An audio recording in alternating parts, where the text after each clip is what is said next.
Hi, we're here at Tanza Cavite for a very special appointment about disaster. Disaster is very apparent today, and whether we like it or not, darating at darating yan. Ngunit, ang tanong,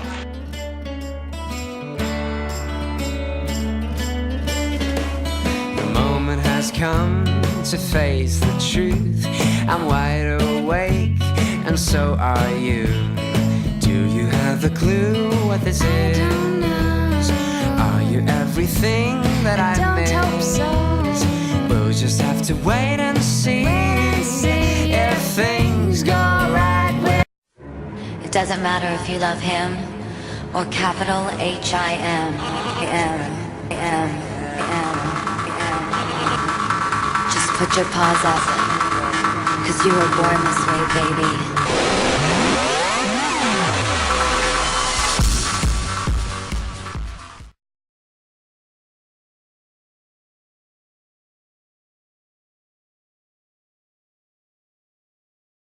Bagyo talaga lagi namin pinaghahandaan, 24 oras kami dito sa kahit 20, kahit gabi dito kami nakahanda yung mga tao.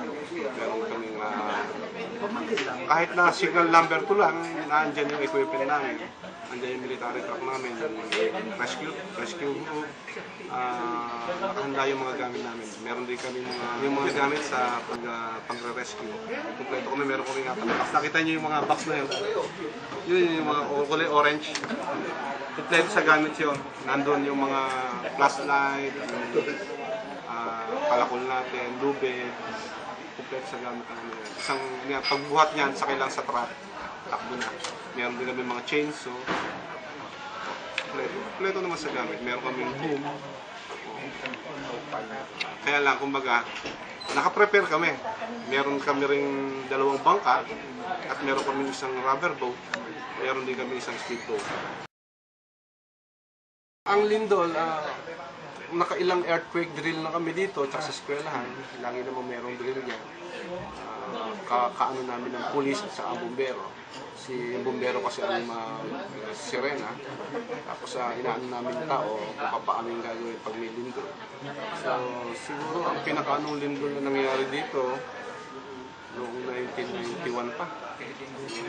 So wala namang yung mga nagdaang lindol naman medyo mahina din yung gano'n. Mas makakasama.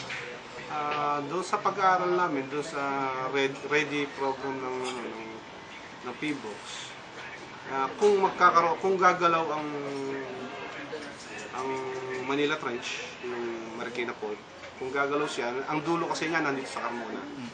So kapag gumalaw siya at pwede kaming mag-intensity 60 sa bansa. Yun yung ayon sa pag-aaral. Pero sana naman hindi mangyari.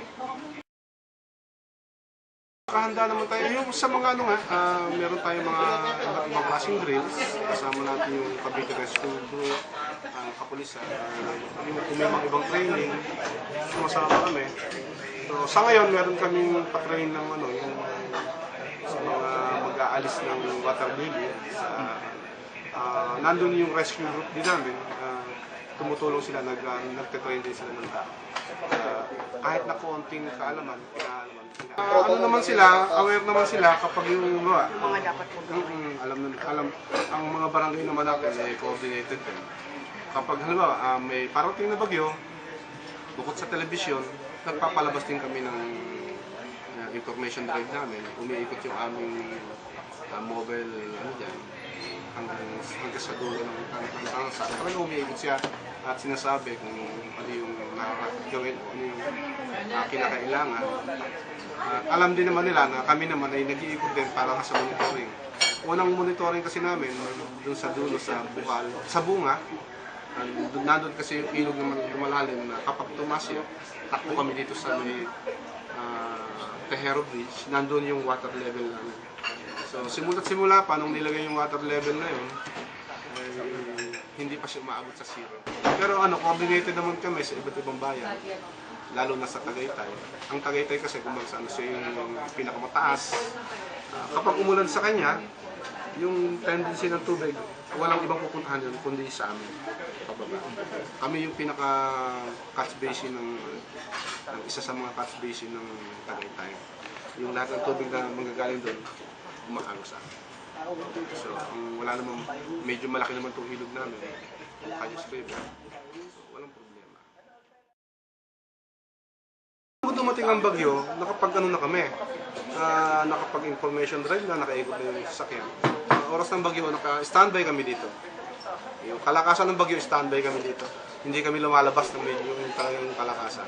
Kapag medyo humihina na yan, saka kami mag-monitor. Habang sa monitoring, hiwa-hiwalay na yan. May mga radyo naman dala yan. At may dala rin mga, lalo na yung mga major thoroughfare natin.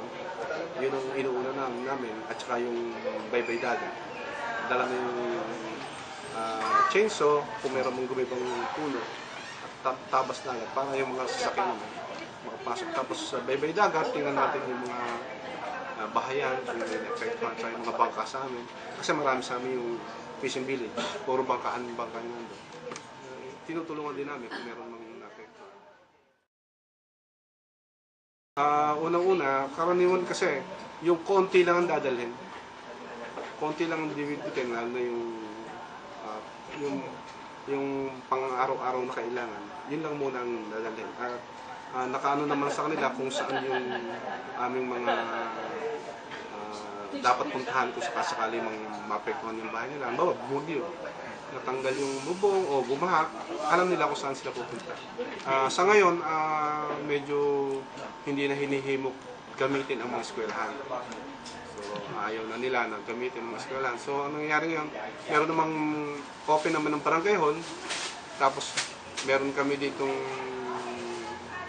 itong sports complex. Ang simbahan ay pumapayag. So, kung meron mang mga ililikas, doon na sa mga lugar na yun. Alam din ng mga tao. Unang-una na yung clearing operation. Kasi nandiyan na, karaniwan dyan, yung mga kalat, yung mga punong gumiba. Tapos monitoring na rin, kasama na yung mga kung meron mga nasaktan o ano.